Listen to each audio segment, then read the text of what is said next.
Hey youth, don't wait for change. If you want the change, then be the change. Hey youth, don't you wait for change. If you want the change, then be the change.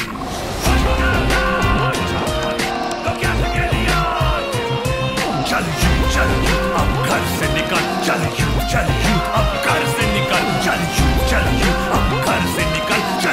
चल youth अब घर से निकल. दर्शक हो नमस्कार. BR news चॅनलच्या voice of youth या कार्यक्रमामध्ये आपल्या सर्वांचं स्वागत. आता लोकसभेची रणधुमाळी सगळीकडेच आहे, त्यामुळे या पार्श्वभूमीवर युवकांचं नेमकं काय मत आहे किंवा या राजकारणाविषयी आमच्या युवकांना काय वाटतं ते जाणून घेण्यासाठी सर्वजण आपण पाहत आहात BR न्यूज चॅनलचा व्हॉइस ऑफ यूथ हा कार्यक्रम. तर आजच्या कार्यक्रमामध्ये आपल्याशी चर्चा करण्यासाठी या ठिकाणी युवक काँग्रेसचे शहर उपाध्यक्ष मुजाहिद बामा बागवान हे उपस्थित आहेत. सर, आपले या कार्यक्रमामध्ये स्वागत. नमस्कार. तर या ठिकाणी युवकांचे जे प्रश्न आहेत किंवा प्रातिनिधिक स्वरूपामध्ये युवकांचं नेमकं काय म्हणणं आहे ते आपण आज जाणून घेऊया. तर प्रथमतः मी आपल्याला विचारतो की अशा प्रकारे या काँग्रेसमध्ये एक युवक उपाध्यक्ष या पदापर्यंत पोहोचण्यासाठी किंवा काँग्रेसमध्ये काम करण्यासाठी जी संधी आपल्याला दिली, तर याची पार्श्वभूमी काय? मी ॲक्च्युली अगोदर जे आहे बरोबर समाजकार्य करत होतो. कमीत कमी 8-10 वर्ष झाले समाजकार्य करत असतो. मी प्रत्येक महिन्याला जे गोरगरीब जे विधवा महिला आहेत त्यांना मी कमीत कमी 100-150 जे महिला आहेत झोपडपट्टीमध्ये जे महिला राहतात त्यांच्या सांभाळणारे जे कोणी पण नाही आहे त्यांना एक आधार होतो म्हणून आम्ही प्रत्येक वर्षातनं एकदा किंवा 6 महिन्याला एकदा जे आहे कमीत कमी 150 लोकांना आम्ही एका महिन्याचा अनाज धान्य वाटप करत होतो. आणि जेव्हा सणासुदी असतात तेव्हा ज्या लोकांकडे हे जो गरीब लोक असतात यांना आम्ही प्रत्येक जाऊन जे यांना साधन लागायचं असतं ते आम्ही उपलब्ध करून देत असतो.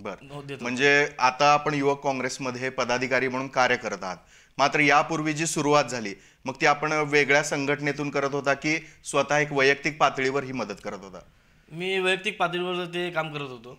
आता कसं आहे, आम्हाला काय प्रश्न असतात, काय कामं असतात जे आम्ही स्वतः आमच्या संघटनेतर्फे आम्ही करू शकत नाही. आम्हाला त्यासाठी काय तर आम्हाला पाठीशी कोणीतरी राहिलेलं मग ते कामं लवकर होते. त्यामुळे काय आम्ही या पक्षामध्ये आम्ही सहकार्य झालो आणि तेव्हापासून पक्षामध्ये आम्ही आलो आहे तेव्हापासून आम्हाला बऱ्यापैकी जे गरीब लोक आहेत त्यांना कुठलेही काम असू दे, त्यांचे घरचे काम असू दे किंवा त्यांचे नोकऱ्याचा विषय राहू दे किंवा हॉस्पिटलचा विषय राहू दे आणि काही पण असू दे, आम्ही ते काम करायला ते सफळ झालो. कारण का आमच्या पाठीशी जे आहे ते पक्ष आहे आणि पक्षामुळे आणि प्रणितीताई शिंदे आणि सुशील कुमार शिंदे साहेबांचे आशीर्वाद पण आहे. त्यामुळे आम्ही प्रत्येक जे गोरगरीब लोक आहेत त्यांचे कामं करायला सफल झालो. मग आता असं म्हटलं जातं की आता जे शिकलेले युवक आहेत किंवा सुशिक्षित वर्ग जो आहे समाजातला, तर बऱ्यापैकी काय की राजकारणाला किंवा राजकारणी लोकांना ते नावं ठेवण्याचा बऱ्याच वेळा प्रयत्न करताना आपल्याला दिसतात किंवा नावं ठेवताना आपल्याला दिसतात आहे. तर मग अशा वेळी आपला जो प्रवेश आहे किंवा समाजकार्य करत आपण आज एका राष्ट्रीय पक्षाकडे वाटचाल केली, तर यामागं आपल्या जीवनामध्ये काय एखादा प्रसंग घडला की सुरुवात कधीपासून झाली की आपण राजकारणाकडे आकर्षित झालं आणि समाजकार्य करू लागला? काय महापालिकेचे कामं असतात किंवा हॉस्पिटलचे कामं असतात किंवा हायवेवरचे कुठले काही लोकांना काही त्रास होत असतात किंवा चौकीचे कामं असतात, हे कामं आम्ही आमच्या संघटनेतर्फे आम्ही ते होत नाही. त्याला कोणी तर पाठीमाग राहावं लागतं. कोणाचं जर नाव राहिलं किंवा कोणा आशीर्वाद तो पण राहत नाही, कोणी खंबीरपणे मागं थांबत नाही तोपर्यंत हे कामं होऊ शकत नाही. आणि जेव्हा आम्हाला हे कळलं किंवा दवाखान्यात हे लोकांचं ह्यांना घेऊन आपण काम केलं तर हे आपलं काम होईल किंवा नोकरीच्या विषयाला किंवा काही गोष्टी असतात हे कामं यांच्याशिवाय होत नाही म्हणून आम्ही त्यामुळं इथं राजकारणात आलो. मग आता बऱ्याचदा असं होतं की कुठलाही पक्ष असो की बऱ्याचदा घराणेशाही हा शब्द फार ठळकपणे आपल्याला दिसतो की एखादा नेता असेल तर त्याच्या घरातलं कुणीतरी, मग मुलगा असेल, मुलगी असेल, भाऊ असेल, कुणीही हे राजकारणात पुढे आणण्याचा प्रत्येक वेळी प्रयत्न होतो. मग अशा पद्धतीनं आपण आज जे काम करताय की युवक शहर उपाध्यक्ष म्हणून, तर आपल्या घरामध्ये कुणी होतं का राजकारणामध्ये पूर्वी? नाही, आमच्या घरामध्ये कोणी पण नाही. माझा मार्केट यार्डात बिझनेस आहे. मी मार्केट यार्डात बिझनेस करतो. अगोदर त्याच्या अगोदर मी लक्ष्मी मार्केटमध्ये जे आहे आमचे वडील जे आहे एका कट्ट्यावर आम्ही व्यवसाय करत होतो, चिल्लर व्यापार करत होतो. मग आमच्या वडिलांनी जे कष्ट करून करून करून प्रत्येक गोष्टीकडे लई हे करून त्यांनी आज एवढा चांगला धंदा आमचा मार्केटात झालेला आहे. आणि याच्या अगोदर आमच्या कुणी पण जे आहे राजकारणात कधीही नव्हता. फक्त आमचे वडील समाजकार्य, आमच्या वडिलापासून समाजकार्य करायचं शिकलोय. बरं, मग आता लोकसभेची निवडणूक ही आपल्याला दृष्टिक्षेपात आली आहे, म्हणजे जवळच आलेली आहे. तर यावेळी कसं आहे की सोलापूरमध्ये स्थानिक जरी पक्ष विविध आपल्या देशामध्ये असले तरी देखील सोलापूरमध्ये जी लढत होणार आहे ती असेल काँग्रेस आणि भाजप या दोन मुख्य पक्षांमध्ये असणार आहे. तर या पार्श्वभूमीवर मला असं विचारावंसं आपल्याला वाटतं की या लोकसभेच्या वेळी आपण जर विचार केला तर मागील जी लोकसभा झाली त्यामध्ये सुशीलकुमार शिंदे यांचा पराभव झाला. तर तो पराभव पहिलाच होता असं म्हणावं लागेल.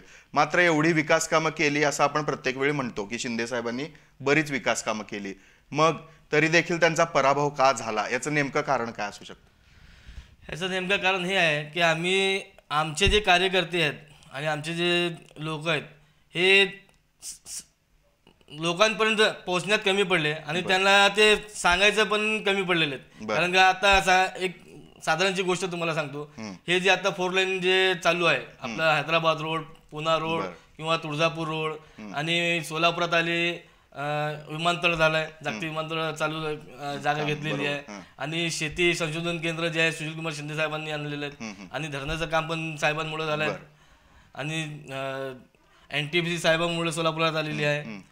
पाणी पण सोलापुरात साहेबांमुळे आलेलं आहे. आम्ही हे सगळ्या गोष्टी जे आहे लोकांपर्यंत पोहोचण्यात कमी पडलो. जे साहेबांनी जे विकास केला आणि आमदार पंतप्रधान शिंदेनी आणि काँग्रेस पक्षाने जे विकास केलेला आहे ते विकासामुळे आम्ही सांगायला कुठं तर कमी पडलोय. म्हणजे तुमचं असं म्हणणं आहे की कामं केली पण त्याचा कुठेतरी प्रचार लोकांपर्यंत करण्यामध्ये किंवा केलेली कामं त्यांना दाखवून, जी आता जाहिरातबाजी आपण म्हणतो की सध्या राजकारणामध्ये फार अग्रेसर आहे, तर ती करण्यामध्ये तुम्ही कमी पडला असं तुमचं म्हणणं आहे? आम्ही कामं केलो पण खोटी जाहिराती केली नाही. जसं तुम्ही आज बघतो प्रत्येक गोष्टीमध्ये जे BJP सरकार जे आहे काही पण असू दे फक्त यांनी जाहिरातबाजी करायला लागले. जाहिरातबाजी जे आहे यांनी करून पुढे यायला लागले. जे कामं यांनी नाही केलेत, फक्त सांगितलेत की बाबा आम्ही हे करू, त्यांनी त्याची पण जाहिरात केलेली आहे. आता तुम्ही सांगतो की बाबा गॅस सबसिडी जी आहे काँग्रेसमध्ये काँग्रेसची जेव्हा सत्ता होती तेव्हा 400 रुपये 350 500 रुपयाला तुम्हाला गॅस भेटत होतं. आत्ताची ह्या सरकार जे आहे आता या सरकारमध्ये कमीत कमी तुम्हाला 700 रुपये तुम्हाला गॅस भेटतात. म्हणजे ह्यांची सरकार आल्यामुळं किती पैसे वाढलेत. महागाई जी आहे ना या सरकारमध्ये वाढलेली आहेत सगळ्यात पहिली गोष्ट. आणि ह्यांनी नोटबंदी जे केली या सरकारने, ह्यांनी सांगितलं होतं की बाबा नोटबंदी आम्ही जेव्हा करेल हे दहशतवादी जे पूर्ण सगळे संपून जाईल. दहशतवादी तर काय संपले नाही पण या देशाचे लोक सगळे संपून गेलेत.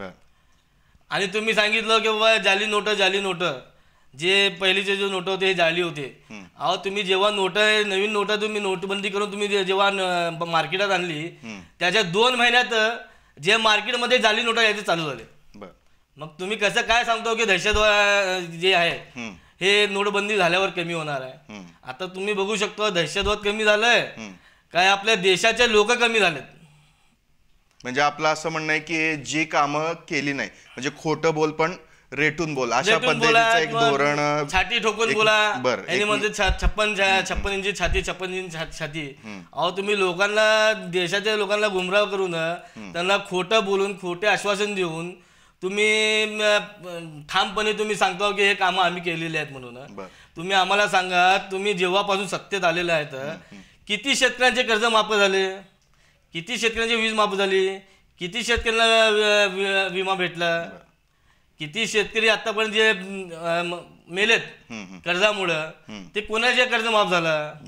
म्हणजे आत्महत्याग्रस्त जे शेतकरी आहे तुम्ही त्यांच्यासाठी काय केलं.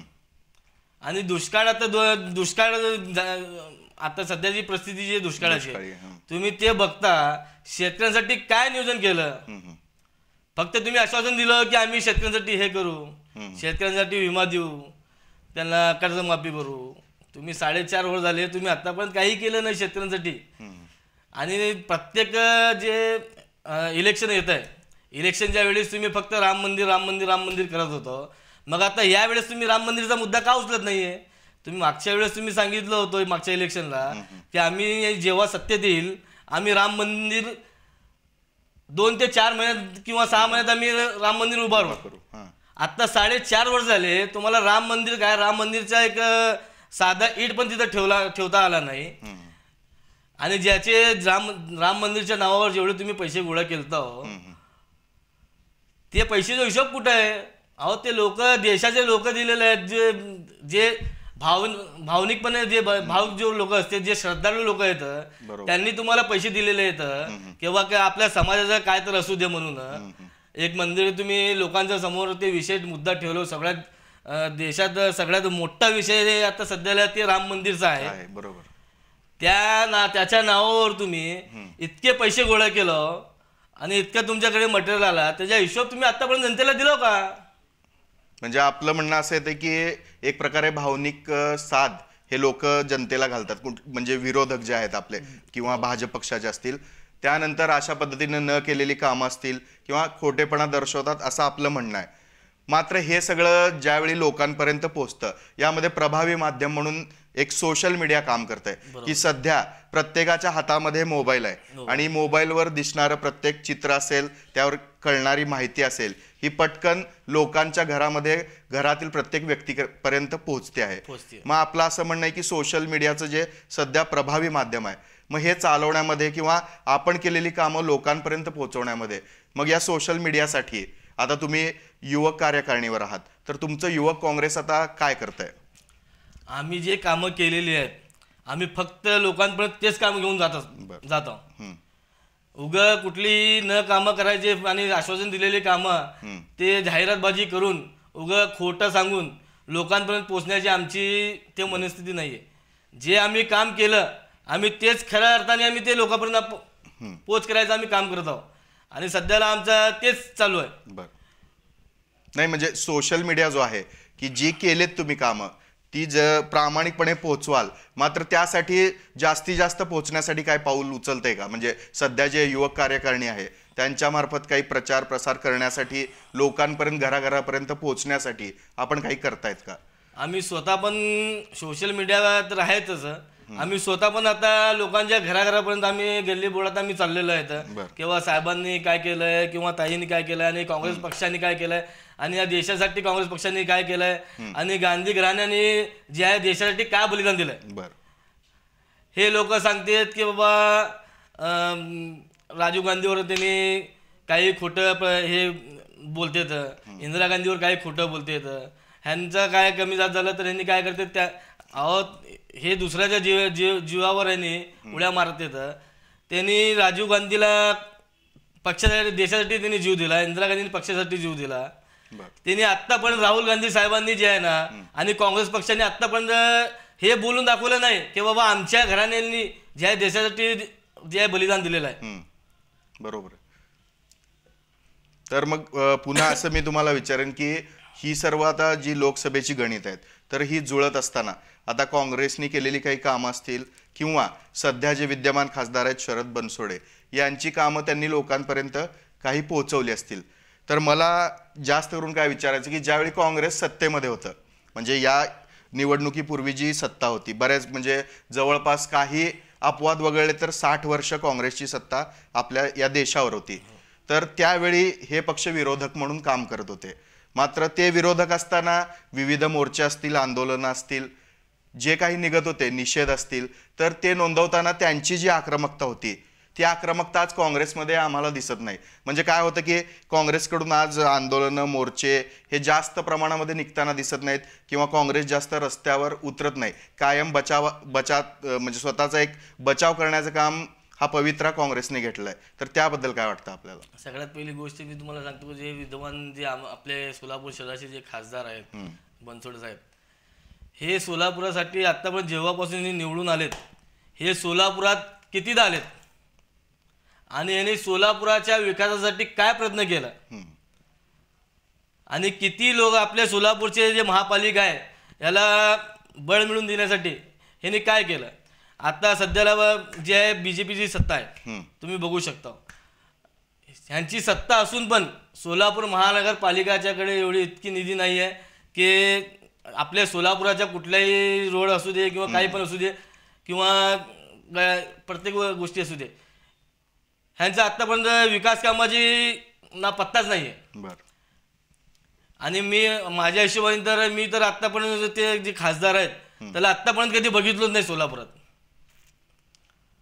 याने कधी येतेत, कधी जातेत, कोणाकडे भेटतेत, कुठं बसतेत, लोकांचे काय कामं केले तर सगळ्यात मोठा विषय आहे. म्हणजे आपलं म्हणणं असं की त्यांचा जनसंपर्क नाही आहे, म्हणजे ते जे आले ते अपवादानेच निवडून आले असं आपल्याला म्हणायचंय. मात्र हे करत असताना माझा पुन्हा तोच प्रश्न आहे की आता आपण बोलतोय, आज आपण या कार्यक्रमात बोलू शकतो, अशा पद्धतीनं लोकांपर्यंत पोहोचण्यामध्ये मग ती आक्रमकता किंवा एखाद्यावर अन्याय होईल त्याला वाचा फोडण्यासाठी जे आंदोलन आहे किंवा मोर्चा असतील त्याचं प्रमाण का कमी दिसतंय काँग्रेसकडून? आम्ही जेव्हा लोकांवर जे हे होत आहे तेव्हा आम्ही जे आहे प्रत्येक वेळेस आम्ही आंदोलन केलेले आहेत, नाही म्हणून असं नाही आहे. आता तुम्ही बघितलं राफेल फाईलची जे चोरीला गेली म्हणते त्यांनी, राफेल फाईल मी सगळ्यात पहिली गोष्ट सांगतो, आपल्या घरात एखादा आपण एक तोळा 2 तोळे सोनं ठेवलं तर आपण त्याला एका लॉकरमध्ये ठेवत असतो आणि त्याची चावी आपल्याकडे. बरोबर. आपण गावाला पण गेलो तर आपण सगळ्या पण सेफ्टी करून जातो. बरोबर. मग एवढी मोठी जी राफेलची जे फाईल आहे हे जे सरकारच्या ह्याच्यात आहे, शिजुरीत आहे, ते तिथनं कसं काय घाड होतीये? तुम्ही अगोदर तर तुम्ही सांगत होतो की हे काही गोष्टी जे आहेत ते सांगायचे नसते, तर ते गुपित ठेवायचे गोष्टी असते, तर तुम्ही तेव्हा लय म्हणत होतो.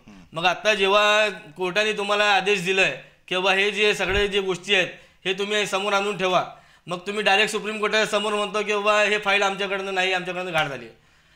मग नंतर तुम्ही अजून एकदा तुमच्या स्टेटमेंट काय येत आहे की नाही घाण नाही झाली आहे, त्याची कॉपी झालेली. म्हणजे लोकांची दिशाभूल करायचं तुमचं हे काय, जे काय तुम्ही स्पष्ट सांगा ना.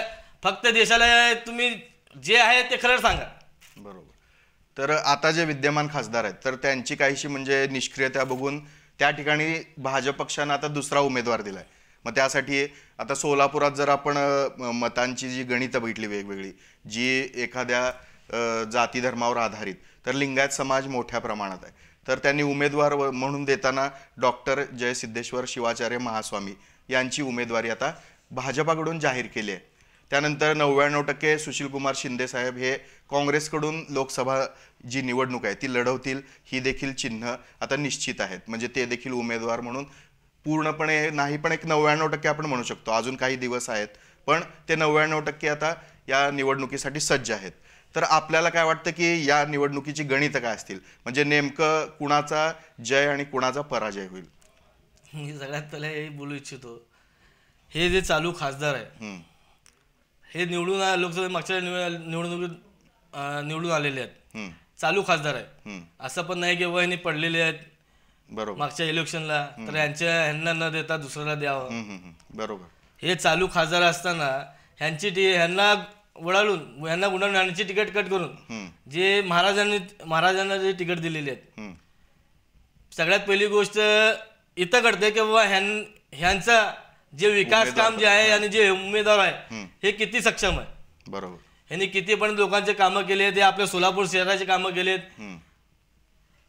ह्यांनी नाही केलं आणि ह्यांना कुठं तर वाटतंय की बाबा आता आपला पराभव निश्चित आहे, म्हणून हे बीजेपी वाले काय करायला लागले, चालू खासदारचे तिकीट कट करून त्या महाराजांना तिकीट द्यायला लागले. बरोबर. आता महाराज कसं आहे, सगळ्यात पहिली गोष्ट आपल्याला सांगू शकतो, महाराज म्हणजे आता आपल्या समाजातली एक साधारण गोष्ट देवसारखी झाली. आपण सगळेजण महाराजपर्यंत जातो हातपाय जोडत, महाराज असं झालं, महाराज असं झालं. आता हे लोक फक्त वोटिंगसाठी महाराजांना इथं तिकीट द्यायला लागलेत. मग महाराज मग ते जे वोटिंग आहे म्हणजे त्या धर्माचं किंवा त्याच्यावर काय परिणाम होईल का? म्हणजे उमेदवार जर आपल्या महाराज म्हणून जर उमेदवार दिले तर ते श्रद्धास्थान म्हणून ती मतं तिकडं जातील की भाजपाला जो उमेदवार बदल झालाय आणि विरोधात शिंदे साहेब निश्चित आहेत तर ती इकडे येतील? म्हणजे आपल्याला काय वाटतं ती मतं कुठं विभागली जातील?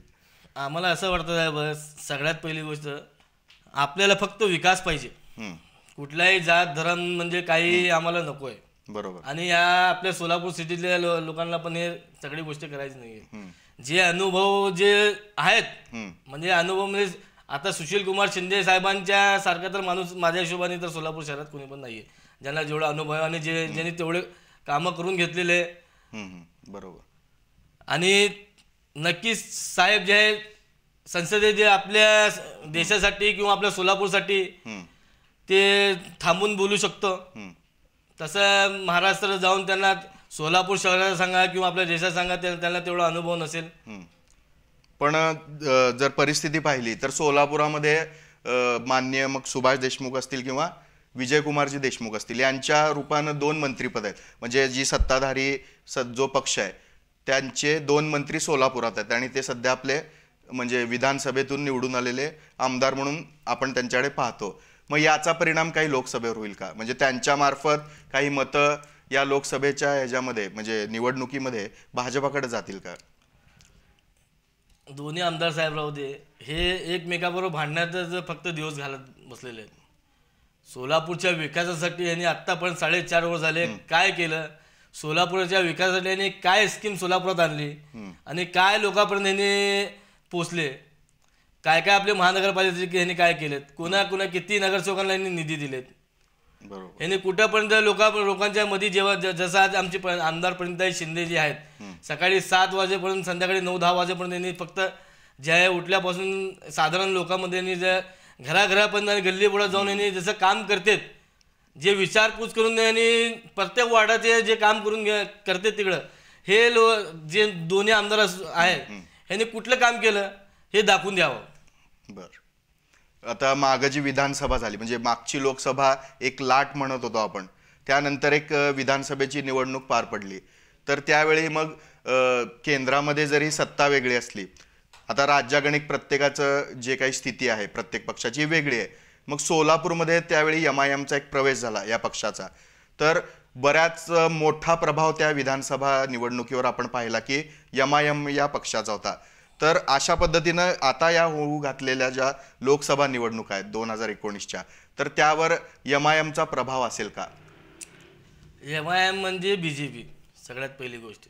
मागच्या इलेक्शनला पण आम्ही आमच्या समाजातल्या मुस्लिम समाजातल्या खूप बऱ्यापैकी लोकांना आम्ही ते सांगितलो की बाबा हे जे पक्ष आता हे फक्त पक्ष हैदराबादमध्ये होता. आता BJP जेव्हा आता यांना सत्तेत यायचं होतं म्हणून BJP वाल्यांनी काय केलं MIM वाल्यांना मॅनेज करून ह्यांना महाराष्ट्रामध्ये आणलं. बरोबर. आणि जिथं जिथं MIMचे कॅन्डिडेट थांबलेत आणि जिथं काँग्रेसचे कॅन्डिडेट होते मुस्लिमचे असू दे किंवा कुठल्याही पक्षाचे समाज असू दे जेव्हा MIM पक्ष जेव्हा आला तसं तसं काँग्रेसचा प्रभाव कमी होत गेला आणि BJPचा प्रभाव वाढत. MIM आल्यामुळं जे आहे BJP सत्तेत आलेली आहे सगळ्यात पहिली गोष्ट. त्यामुळे MIM आणि BJP जे दोन्ही जे आहे एकाच म्हणजे एकाच नाण्यात दोन आपल्याला वाटतं हे आहेत. बरं. जसं मग इलेक्शन झाल्यावर आणि MIM वाल्यांनी सांगितलं होतं की आम्ही सोलापूर शहरात जे आहे एक भला मोठा एक हॉस्पिटल आम्ही उघडणार आहे मुस्लिम समाजासाठी OBCसाठी ह्यांनी आश्वासन दिलं होतं. मग जसं इलेक्शन संपलं ह्यांचा हॉस्पिटलचा पत्ता पण गेला आणि यांचे कॅन्डिडेट पण गेले ते जागा पण बघायची राहिली आणि यांच्या पक्षातले जे मोठमोठे जे लोक कार्यकर्ते आहेत ते स्वतः आमच्या यांना जेव्हा कळालं किंवा हे लोक जसं की त्यांच्या पक्षातला एक माणूस होता त्याने सांगितलं किंवा ह्यांनी जे आहे छत्तीसगडमध्ये BJP कडून कोटी रुपयांनी इलेक्शनसाठी घेतलेले आहेत. त्याला माहिती झाल्यावर त्यांनी उघडपणे त्यांनी बोललं पण होता पण त्याचा काय जास्त इश्यू करण्यात आला नाही. मग नंतर त्यांनी काय काँग्रेसमध्ये प्रवेश केला. मग त्याच्यावर हैदराबादमध्ये खोटे गुन्हे दाखल करून त्याला त्रास द्यायचं काम चालू झालं. आणि हैदराबादमध्ये त्यांनी दाखवतात की अवेसीवर गोळ्या झाडलेत अकबरुद्दीन अवेसीवर. ते गोळ्या कशामुळे झाडलेत ते त्यांचा पर्सनली आमच्या मुस्लिम समाजातलं ते पर्सनल गोष्टी होती, मुद्दा होता, ते जागेचा विवाद होता. असं नाही की बाबा हिंदू लोकांनी त्याला मुस्लिम आहे म्हणून त्याला मारलं किंवा दुसऱ्या कुठल्याही धर्मावाल्यांनी त्याला मुस्लिम आहे म्हणून मारलं. म्हणजे वैयक्तिक प्रश्नाला ते त्यांचे भांडण झाले. पण तो विषय काय झाला, वेगळ्या प्रमाणे मुस्लिम समाजात ते दाखवण्यात आलं. मुस्लिम समाजाची जे आहे ते दिशाभूल करण्यात आली की बाबा अकबरुद्दीन अवेजीवर हमला झाला, ते मुस्लिम समाजासाठी लढत होता, मुस्लिम समाजासाठी त्यांनी काम करताय, त्यांच्यावर हमला करून त्यांना मारण्यात आला, तर त्यांना हिरो बनवण्यात आला. जसं आज सध्याला मोदीच्या जसा चेहरा हिंदुत्व पक्षांनी जसा वर आणलाय, तसं मुस्लिम समाजात हे अकबरुद्दीन अवेजीचा चेहरा जे ते कांडामुळे वर सोशल मीडियाद्वारे इथं महाराष्ट्रात आणण्यात आला. म्हणजे आपलं म्हणणं आहे की आता जो माग प्रभाव दिसला तो आता दिसणार नाही. कारण आता माग जे प्रभाव होता फक्त ते सोशल मीडिया जे आपण सांगतो तुम्हाला, जे सोशल मीडिया जसं बीजेपी वाल्यांनी सोशल मीडियाचा वापर केला तसंच MIM वाल्यांनी पण सोशल मीडियाचा वापर केला. त्यामुळे काय लोकांचे एक भावनिकपणा जे असते प्रत्येक समाजात, प्रत्येक लोकांना आपल्या आपल्या समाजाची भावनिकपणा असते. बरोबर. मी एवढं सांगू इच्छितो, आपल्या समाजाची भावना आपण ठेवावी, पण या देशाची पण आपण भावना ठेवावी. म्हणजे देशभक्ती ही सगळ्यांनी, देशभक्ती हे आपल्या समाजाच्या अगोदरची गोष्ट आहे. आपल्याला सगळ्यात पहिले आपल्याला देशभक्त व्हायचं, मग नंतर आपण समाज भक्त हो. कारण का आपण इथं या देशात आपण हिंदू राहू दे, मुस्लिम राहू दे, शीख राहू दे, ख्रिश्चन राहू दे, कुठलाही समाज राहू दे, आपण या देशात आपण एकत्र राहू. म्हणजे प्रथम आपण एक देशाचा नागरिक म्हणून आपण स्वतःला एक गौरव केला पाहिजे आणि देशभक्ती पण जोपासली पाहिजे. मग आता या काँग्रेस पक्षामध्ये आता युवक काँग्रेसचे आपण शहर उपाध्यक्ष म्हणून कार्यरत आहात, तर आता या लोकसभेच्या पार्श्वभूमीवर आपल्या युवक काँग्रेसकडून नेमकी काय तयारी चालू आहे? आमची युवक काँग्रेसपासून आता सध्याला आम्ही प्रत्येक घराकडे जातो आहोत. चलो अभियान म्हणून आम्ही काही कार्यक्रम चालू केलेले आहेत. त्या माध्यमातून आम्ही लोकांपर्यंत जात आहोत आणि आमचे जे पक्ष, काँग्रेसचे पक्ष जे आतापर्यंत जे काम केले, सुशीलकुमार शिंदेनी जे कामं केलेत, आमदार प्रणिताई शिंदेनी जे कामं केलेत, आम्ही प्रत्येक जे लोकांचं जे विसर पडलं होतं किंवा ह्यांनी काय केलेलं आहे आणि ते भावनिकपणाने आपल्याला जे दुसरे पक्ष जे आपल्याला भावनिक करून आपल्याला खोटे आश्वासन दिलेले होते ते आम्ही लोकांना समजून सांगत आहोत. तर आता लोकांना ते कळायला लागलंय की बाबा खोटं किती आहे आणि खरं किती आहे, कोण काम करत आहे आणि कोण काम करत नाही. आमच्या हिशोबाने तर आता लोकांना हे BJP वाल्यांचा पण कळायला लागलाय.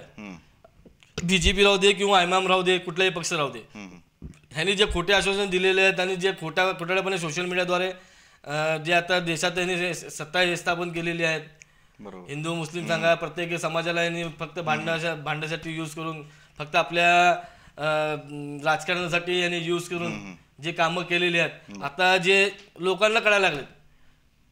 आता सुशिक्षित लोकांना जे आहे, अगोदर कसं होतं काय तर एक परिवर्तन पाहिजे होतं, म्हणजे बदल हवा काय तर म्हणून असं प्रत्येक लोकांच्या मनस्थिती झालेली होती. शेतकरी असू दे किंवा युवक असू दे किंवा सगळं देशातल्या प्रत्येक माणसाला फक्त एक 5 वर्ष असू दे किंवा 10 वर्ष असू दे, फक्त एक अनुभव म्हणून त्यांना एक मानसिक हे झालं किंवा आपल्या देशाचा काय तर होऊ दे, BJP सत्ता आली तर आपल्या देशाला काय तर आपलं चांगलं होईल. पण हे विचार करून लोकांनी या देशाचं परिवर्तन केलं होतं.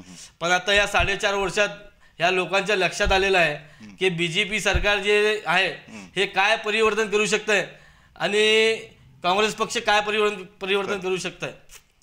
काँग्रेस पक्ष अगोदर कामं करत होते, पण हे जे भामटे लोक आहेत BJP वाले काय पण नाही, हे ॲक्टर TV चॅनलवरली स्मृती इराणी त्यांनी 400 रुपये जेव्हा टाकी आमच्या BJP काँग्रेसची सत्ता होती तेव्हा यांनी रोडवर उतरून आंदोलन केली 400 रुपये टाकीला.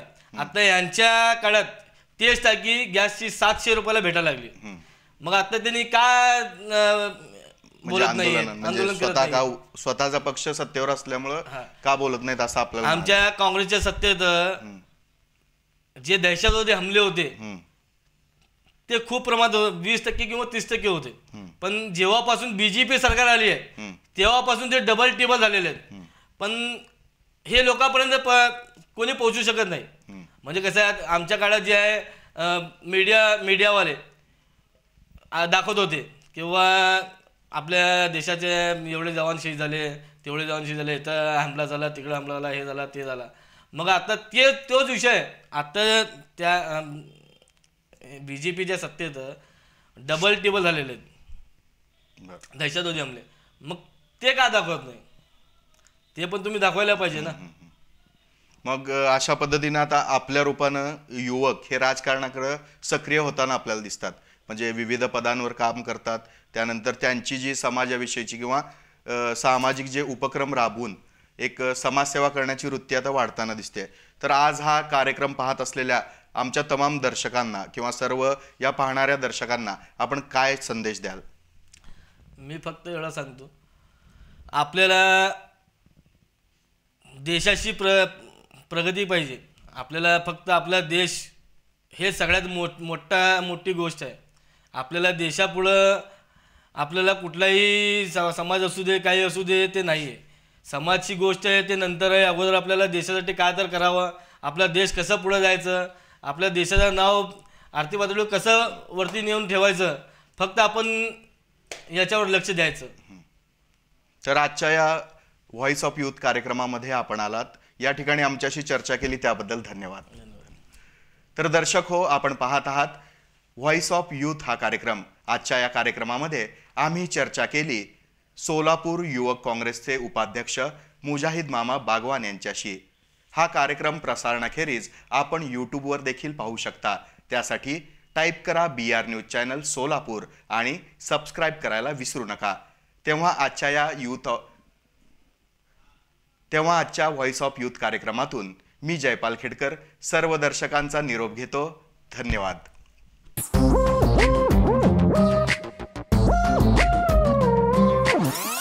Hey youth, don't wait for change. If you want the change, then be the change. Hey youth, don't you wait for change. If you want the change, then